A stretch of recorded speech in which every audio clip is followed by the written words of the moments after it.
Welcome in, everybody. Golf Talk Radio with Mike and Billy in the studio again. Second hour here, the first show of 2018. You've got Mr. Dave Schmandel from slicksticks.com, your key to better golf. Call him at 805-598-9993 for adjusting clubs, grips, as we were talking about earlier, repairs, adjusting loft and lies, flight scope, golf lessons, 805-598-9993. Yeah. For the one on Mr. Dave Schmandel. So, and again, don't forget, we have a new partner, which is why we're putting this out here for our podcast. Golf Talk Radio with Mike and Billy is sponsored by Health IQ, an insurance company that helps health-conscious people like runners, cyclists, weightlifters, and vegetarians get lower rates on their life insurance. Go to healthiq.com/golf talk to support the show and also to learn more and get your free quote. Phone number here, which we don't give out enough, is 805-595-3776. We're in clubbing with Dave right now, so if you have an equipment question, you've got a golf 95 in. We'll talk a little bit about whatever it is that's maybe ailing you or maybe confusion with club fitting. We know that there's a lot going on with club fitting. I think, Dave, at the break, you figured out there was how many different things with the grip? I was just messing around, got 5. So 5 different things to look at for a golf grip when fitting? For a grip, yeah. Wow. What are they? Size, weight, texture, materials, firmness. There's probably more. You know what's interesting you said about the firmness? Cord or no cord. Yes. Like 6. Yes. So that was probably more, more than a couple of years ago, 5 or so years ago, when, maybe longer, but when came out with some new grips that are really like soft. Uh-huh. And everybody's like, I love these grips. I love these grips. And I made the mistake of I went in and I put them all on my irons before I really tried them. Oh, those aren't good for you. Oh, not good. I felt like I was squeezing a sponge.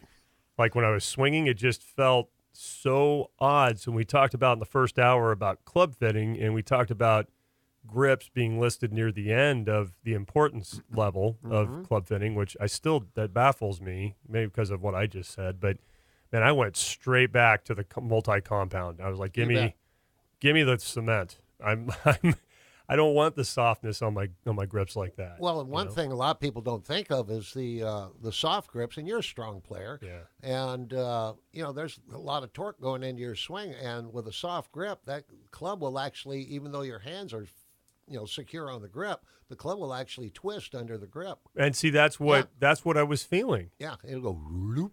Oh, that was the weirdest feeling. That's pretty technical talk. I don't normally do that. That was a nice sound effect. I like that. We'll have to go back and isolate that and use it later. But that's what was happening. I thought at first that I had put the grips on wrong. I'm like, well, gosh, I didn't put the tape on right, or did I forget to? I'm like, I had to use some kind of solvent. There's no way the grip would have gotten on there. But it was what you said. I felt the twisting of the clip. Mm-hmm. And I started trying to go, well, that's not supposed to happen. This isn't right. It's almost like a slingshot coming in. That's exactly what it felt like. Uh-huh. So, for stronger players, the soft grips almost always never work. That's so interesting. See, I learn stuff all the time, man. Yeah. That's really cool. We were talking earlier, too, in the first hour about resolutions. And, there's resolutions and there's goals. And I thought I should, yeah, exactly. I was thinking the same thing. I'm sorry. It's all right. No, it's fine. It's all good. Resolution, the definition of resolution, the definition is a firm decision to do or not to do something. So there's your resolution. So you go, hey, New Year's resolution, which is kind of funny when you think about it, to do or not to do something. To do or not to do. And I think it ends up on the not to do more often, the resolutions, than the do. You're probably right. And then you have a goal, which is the object of a person's ambition or effort, or to aim for a desired result.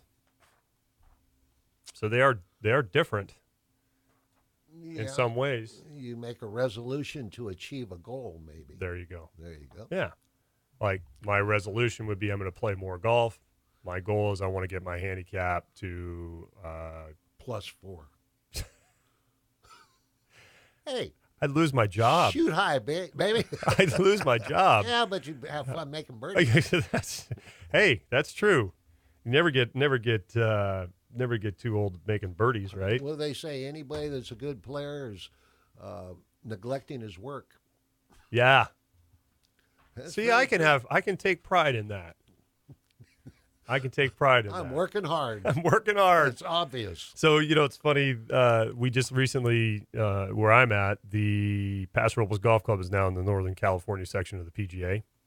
So the Northern California section of the PGA, the NCPGA, which is of the club professionals of the PGA, said, "Hey, would you like a handicap? You want an index? You want to keep track of your scores?" I'm like, "Yeah, I'd want that. That would be great." You bet. So I've been posting a few scores here and there. Now you can play in some sectionals. Yeah, maybe. God, I never saw your face drop so quickly before. Only if there's a net. Actually, some of them have a net. They do have nets. Yeah. So like the NCPGA does, they do have a net division, which is like when you talked about like working a lot, like that's great for me. I'm not playing 5 times a week.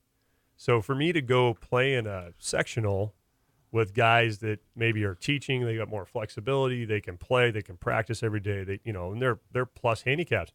I'm like a 4. I'm like a 4 handicap, 4 or 5. I wish I could say that. That's where I'm at right now, according to the scores I'm posting. Now that'll ebb and flow, and if it's the correct handicap, I'll hit that 32% of the time. I'm a firm believer that if you're a 4 handicap and a head professional, Yeah, you're above average. well, thank you, because I don't always feel like No, that. I really don't always feel that way. In fact, the director of golf out on our course at Monarch, we've talked about it and said, what is pros par? And we're figuring about 76, Yep. 77. Yeah, and that's I'll end up in the high 70s to maybe the low 80s. Yeah, because he'll come in and I say, "How'd you play?" He said, "Not worth a lick." I said, "What'd you shoot?" And he said, 76. Yep. I go, par. Yeah. And, it's really true. It is. It's very true. But it's like what you mentioned before in the first hour. It's just because you work at a golf course, it doesn't mean you're golfing all the time. I mean, somebody's got to run the course. And I think would be fascinating to some people maybe is what actually goes into running a golf course. What does a club pro really do? What does an assistant really do? What is their day really comprised of? What's the GM of a golf comprised of? I think people would be shocked to know what goes on. They would be just blown away by it, which is something we should talk about. Especially your job. You got director of golf. I mean, you're doing everything from just about everything except setting cups. It's doing whatever you do. Yep. And whatever is coming up. When the lady comes in and says there's no water in the ball washer on 16, well, okay, I'll get out there and exactly. Take care of stuff. Paint and trash cans. Yeah, seriously. I mean, it's just that's one I never did. It's not super glamorous, but it's part of the job. It is what it is. But we're gonna go back to again clubbing with Dave here. Talk about some resolutions versus goals. So I went through the internet. I went on one of them's golfshake.com. Another one's the sandtrap.com. Okay. Pretty popular, and it was really cool because I thought, I'm going to print these out because I wanted to see if there was a theme running through with all these different people posting. These are my goals for 2018. So here's your typical one. The guy's goal is average below 100, a score of 100 for the year. I'd like to do that. That's a goal. That's a goal for a guy. The guy also wants to find a league on Mondays to belong to. That's really another guy, road trip with a few buddies where we play at least 3 to 4 rounds. So he wants one trip for the year with his buds, play 3 or 4 rounds of golf on that trip. See, I would love to do that. That would be awesome. Those are realistic goals. Yeah. Here we go. Uh-oh. Get a part-time job at a golf course I live on so I can golf for free. Well, there's a lot of those out there. There are. There's a lot of those out there. This guy, I don't think he works. His goal is for 2018, play at least 100 rounds of golf. Well, he works on his game. That would be pretty substantial. I guess that would be 2 rounds of golf a week. Is that right? Yeah. Yeah. That's not out of the realm. That's actually not all that much. It sounds like a lot, though. Sounds like a lot. Here we go. Take some lessons to fit my swing to my physical limitations, chronic neck pain. Get my handicap back to a single digit by practicing and playing smarter. Here we go. This one's awesome. Okay. Limit my equipment purchases. That's, yeah.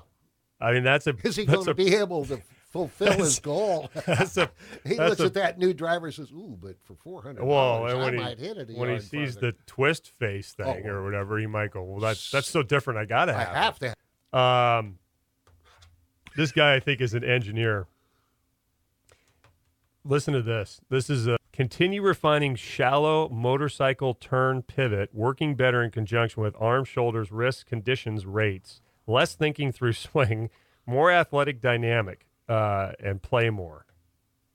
That's a lot going on there. I've been a pro for 40 years. Yeah. I don't know what he said. I don't either. that right there, when you talk about setting a goal, that's a disastrous. That's not the way you should set a goal right there. That'll just kill your game. So, what would be, and speaking of that, what think of the simplest goal you could set as a golfer. What could be the simplest, most specific goal you could ever set? Real simple. I will play at least once a week. There you go. Something like Perfect. that. That's very simple, very straightforward, very easily tested to see if you did it or not. Yeah. Yeah. And then you could check it off, right? Measurable. Very easy. Very measurable. Yep. Another, I guess, a goal. I don't know I guess it'd be a goal. Would a goal be I'm going to track my putting stats for the year? Sure. Oh, I think a goal would be I'm going to improve my putting by 10% or something. There you go.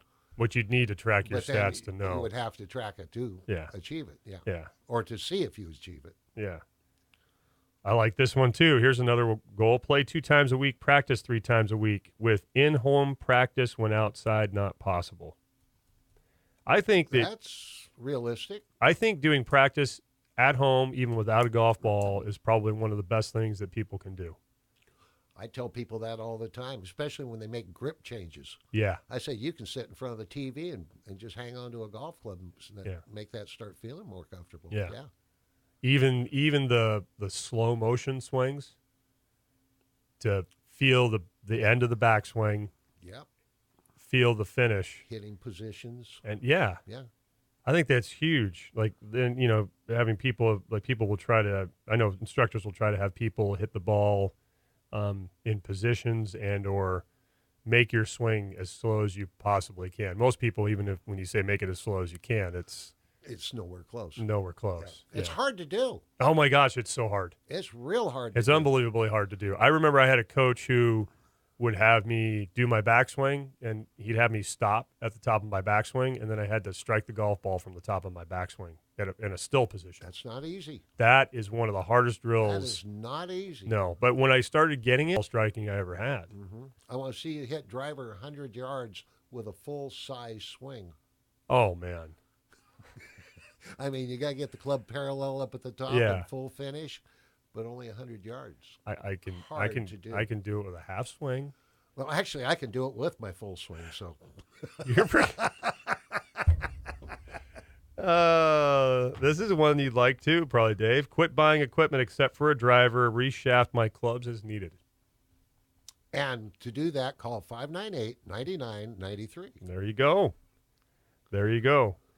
Continue with full swing lessons, reading, watching, whatever instruction comes available. Oh, that sounds like a killer. That's supplying your hangman with his own rope. That's death. Oh, that sounds. Here's a good one. Here's something about goals. Excuse me. I find it's just personally me. Sometimes goals get in your way. Yeah, how so? Well, let's say I want to become a 5 handicap. Yeah. Okay, I get to be a 5 handicap, then I'm satisfied. That's true. So should you have a secondary goal? I could be a 0. What if you meet your goal halfway through the year? Then you should have another goal set. Re-goal. You re-goal. Goal! I knew you were going to do that. Sorry. I should have had the sound effect there. In fact, it was funny. One time I was working on my master's degree, and I missed a class and came back in the next class, and they said, Dave, what are your goals in this? And I said that same thing. I said, sometimes goals get in the way, and I'm not a real goal-oriented person. I just try to do my best all the time. And I went on and on and on. And a girl that was sitting next to me in class said, That's all we talked about last class is the importance of goals. I went, oh, God, I didn't do too well on this one. That's awesome. Again, Golf Talk Radio with Mike and Billy right here on ESPN Radio. You can call the show at 805-595-3776. If you want to share your goals, share your resolutions for 2018, you call. You'll win a round of golf at Paso Robles Golf Club, PasoRoblesGolfClub.com. Tee times 805-238-4722. And you go to PasoRobles.com to PasoRoblesGolfClub.com to make a tee time today. Just kind of sharing some of the ones that were on the internet. Here's the first one that I've seen where a goal is just to play for fun.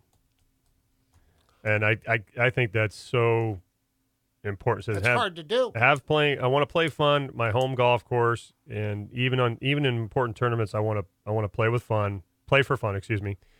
I will not have expectations that I have to overachieve on so that I hope I can relax, enjoy every round despite the score. That's really hard to do too when you're playing tournament golf. Good but for him I commend or her. I commend that person for saying that, because I think that puts a lot of things in perspective. And when you do that, you take a lot of pressure off yourself, and it can really, really help your game on the mental side. There's no doubt about that. Here's one: continue to improve and fine-tune driver swing with emphasis on better hip rotation. Work on hip rotation. Okay, that's. So maybe that involves stretches as well. Stretching, yeah. Finding out what you really how flexible you really are. Can you really rotate your hips the way you're? I think that's a big part of the swing too, is understanding who you are.